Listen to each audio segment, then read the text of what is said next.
Pasis yang saya hormati, di dalam pertemuan kita selanjutnya ini saya akan sedikit memberikan gambaran tentang lab cargo handling and simulator. Mungkin kepada para Pasis sekalian bahwa untuk pelajaran penanganan dan pengaturan muatan mungkin sudah familiar masuk ke lab seperti ini. Tapi apa keterkaitan dan apa hubungan antara stabilitas dan penanganan dan pengaturan muatan? Tentu sangat berhubungan erat, karena ujung-ujungnya volume 1 di dalam stowage plate penanganan dan pengaturan muatan itu kan untuk mencari trim yang baik, stabilitas yang baik, keseimbangan kapal yang baik selama dalam proses muat, selama dalam proses bongkar, selama dalam proses perjalanan untuk layar. Nah, oleh karena itu tidak ada salahnya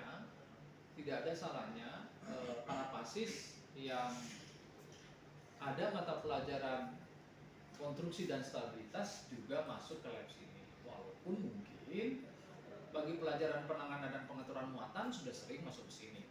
Tapi kalau kita bicara penanganan dan pengaturan muatan, dia lebih tentang mengatur muatannya saja, jenis-jenis muatannya. Tapi kalau stabilitas, ya bagaimana agar kapal itu selalu dalam keadaan steady, agar bagaimana kapal itu dalam keadaan seimbang. Nah, kaitannya di kapal yang bertanggung jawab terhadap penanganan dan pengaturan muatan itu adalah mualim 1 atau chief officer atau chief man. Nah, biasanya kalau di kapal-kapal besar itu di tiap-tiap kamar ada komputer. Komputer itu dikhususkan untuk komputer kerja. Mualim 1 ada komputernya untuk dia kerja tentang muatan, mualim 2 juga ada komputernya untuk dia membuat rencana berlayar, mualim 3 juga ada komputernya untuk safety equipment. Nah, suatu saat nanti teman-teman sudah meningkatkan ijazah lebih besar, akan bekerja di kapal yang canggih, akan bekerja di kapal yang sarana prasarannya lengkap, insya Allah juga akan berhadapan dengan komputer. Nah, oleh karena itu kita sebagai pelaut, pasti secara umum ya jangan gaptek. Harus belajar komputer itu seperti apa, harus belajar Word itu seperti apa, harus belajar membuat laporan. Kalau selama ini berkutat semua dengan tulisan, berarti kita tidak mengikuti perkembangan zaman. Nah, oleh karena itu mualim 1 ini memiliki tugas tanggung jawab yang cukup berat dalam penanganan dan pengaturan muatan. Nah, biasanya kalau di kapal tanker itu sebelum ada informasi muat, sebelum ada informasi bongkar atau loading and discharge, biasanya mualim 1 itu dari perusahaan sudah dapat informasi. Maka dia buat kalkulasi, karena yang mengetahui kapasitas tangki berapa, ruang muat berapa, itu adalah mualim 1. Kalau dapat order misalnya perintahnya akan muat 10.000 metrik ton misalnya. Nah, tentu tidak mungkin perusahaan itu memberikan kepada kapal yang 5.000, kan tidak masuk akal. Tentu dia juga akan berikan armadanya yang 10.000 juga. Nah, 10.000 ini tentu mualim 1 juga lalu kalkulasi apakah semuanya nanti bisa 10.000 atau tidak. Analisa itu ada di dalam rencana muat atau misalnya rencana bongkar. Kalau rencana muat 10.000, lihat dulu kapasitas kapal itu 10.000 enggak? Kalau ternyata kapal itu sudah dia awal aslinya di buku atau di dokumen yang 10.000, tentu kita lihat juga masa berlayarnya si kapal ini udah berapa lama. Apakah tangkinya sudah pernah di cleaning, apakah rutin, apa tidak terjadi penumpukan terhadap slush atau lumpur yang sudah membatu, itu juga harus diperhatikan. Nah, oleh karena itu tidak serta-merta mualim 1 langsung meng-ACC apa perintah perusahaan. Harus juga tahu di lapangan apakah betul tangki yang memang di dokumen ini 10.000 betul-betul 10.000. Karena dulu ada kasus, saya pernah berdebat ketika disuruh muat sejumlah sekian, tapi saya tolak. Karena saya bilang, tangki kita ini Pak, di dasarnya itu terjadi penumpukan kotoran, lumpur yang sudah membatu, slush. Logikanya seperti kalau kita punya profil di rumah penampungan air itu, kadang di lantai 2 atau di lantai 3. Kalau sekian tahun kita tidak pernah bersihkan, kan terjadi penumpukan pada lumut. Walaupun tertulisnya 1.000 liter. Ya itu dulu baru. Kalau udah 5 tahun nggak pernah dibersihkan lumutnya, sudah mengendap, apakah bisa 10.000 lagi? Apa bisa 1.000 liter lagi? Tentu tidak. Nah, ini juga akan bisa kita ungkapkan di dalam pembuatan rencana muat tadi. Oh saya menolak Pak, 10.000 nggak bisa, mungkin 9 poin berapa gitu. Kenapa? Karena tangki saya ini tidak pernah di-cleaning. Minyak yang lama-lama atau kotoran yang sudah lama mengendap itu jadi batu. Sehingga akibatnya volume dan kapasitas tangki itu berubah. Yang dulunya misalnya 10.000 semua jadi 9.000 karena kotoran tadi. Ibaratnya juga manusia lah gitu.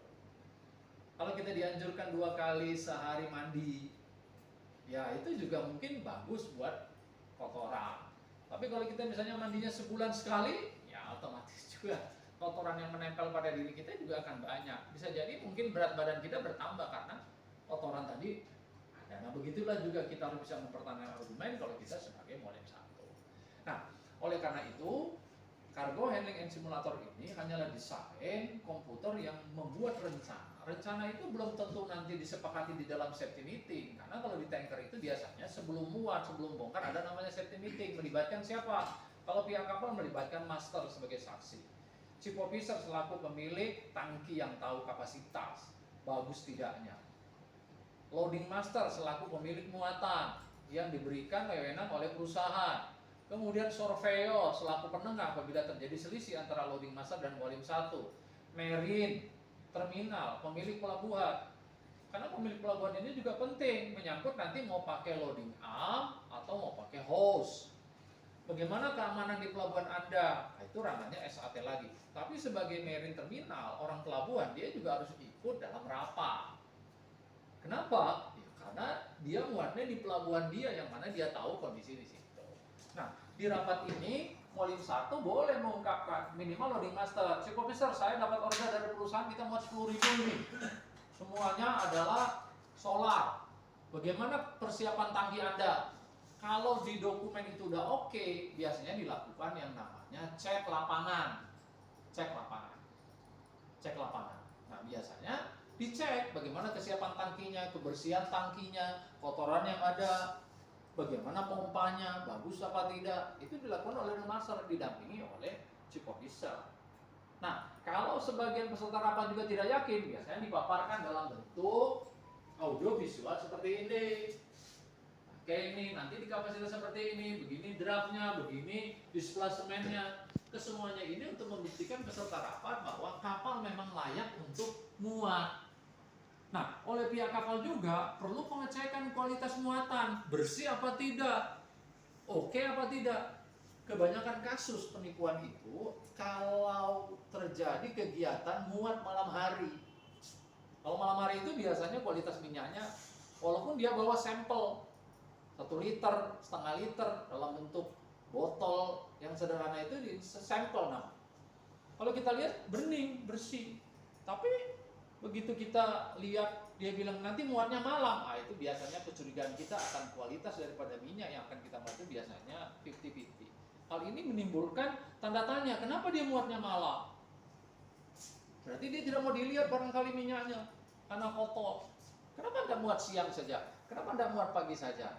Itu biasanya Molim 1 diungkapkan di dalam rapat. Sehingga rapat inilah nanti bersama-sama bertanggung jawab kalau terjadi insiden, kalau terjadi apa-apa.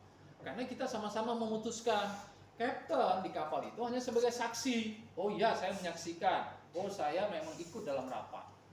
Tapi secara kapabilitas dia juga tidak ikut terjun langsung. Karena yang berhubungan langsung adalah loading master and chief officer.